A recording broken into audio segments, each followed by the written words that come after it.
Yeah, I'll react to that, sure. Hi guys. So, NATO evolution on a map. Preemptive like geohistory. Let's do it. It's a short video, but I already have questions about NATO before I even go into it, so I'm sure I'll have it at the end. Let's go.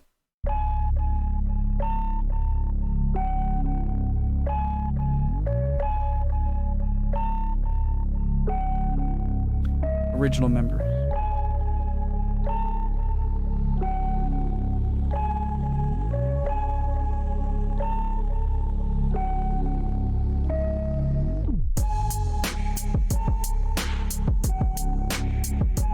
So this is the iron, the Iron Curtain. Didn't Churchill coin that phrase? So that's this right here is 1955 Warsaw Pact. Let me know if I'm wrong. Okay.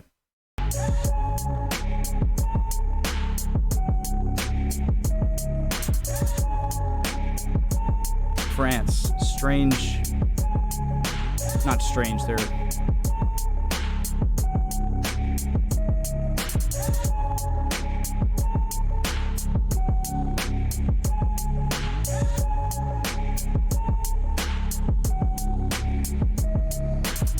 Spain is a strange country in the early 19 or 20th century.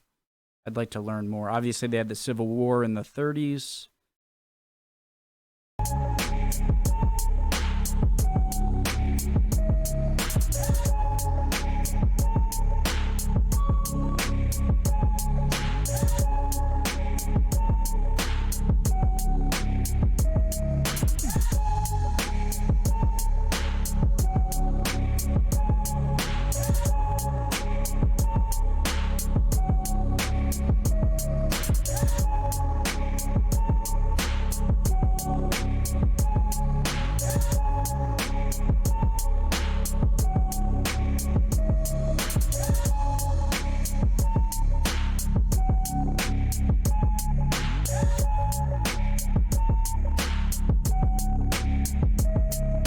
Today, Bosnia and Herzegovina, Georgia, and Ukraine have declared their aspirations to join NATO.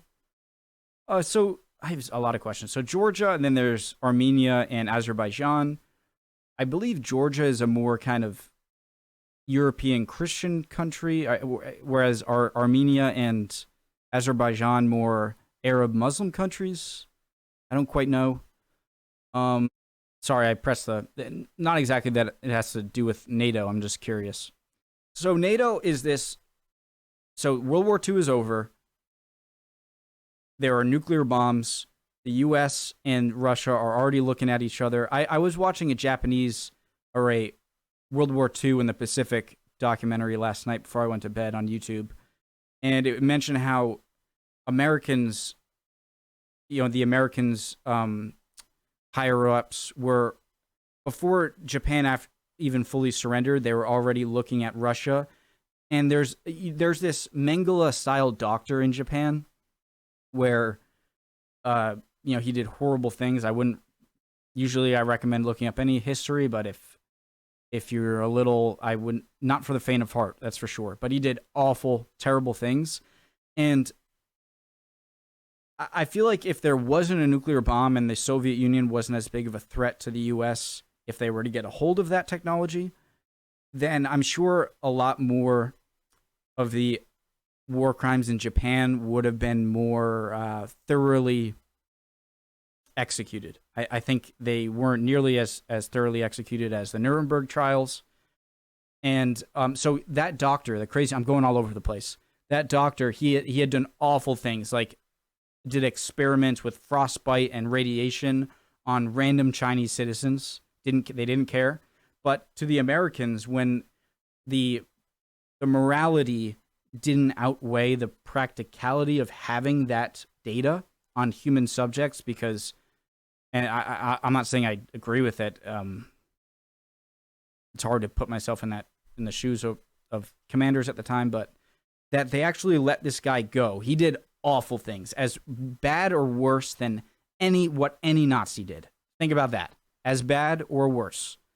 And he got to go free because he had done tests on human subjects that could be used by America and the Allies in potential wars against the Soviet Union, like radiation, for example. And so that data actually outweighed the horrible things he did, and he got to go completely free, and he died of old age in like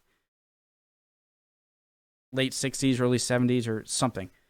But yeah, it's crazy and scary how quickly, after the largest conflict that has ever occurred in the world in warfare, World War II, before one of the major nations, Japan, even surrendered, attention was already, from the Soviet side, skeptical of Americans, and vice versa.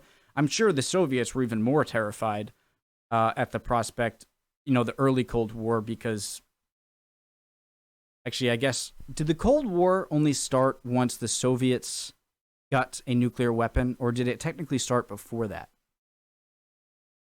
I feel like I've gone all over the place. Sorry. But I did. That's why I made sure to play through the video fully so that I could talk all I want and people can't complain. But yeah, a lot of questions. I mentioned Spain, right? I'd really like to go into them before World War II, during. France, extremely interesting. Again, I think their ego was hurt and they wanted to, get their pride back up, which is understandable.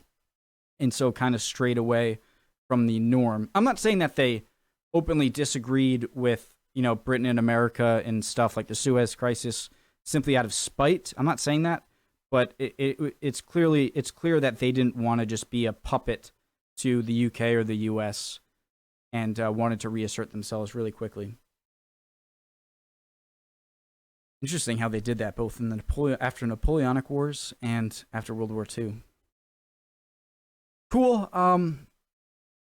Again, this is a thing I feel like I would have to write stuff down earlier about bullet points I wanted to talk about, but I think I asked enough questions there. So yeah, cool, awesome. Defensive alliance, not some UN type thing, obviously.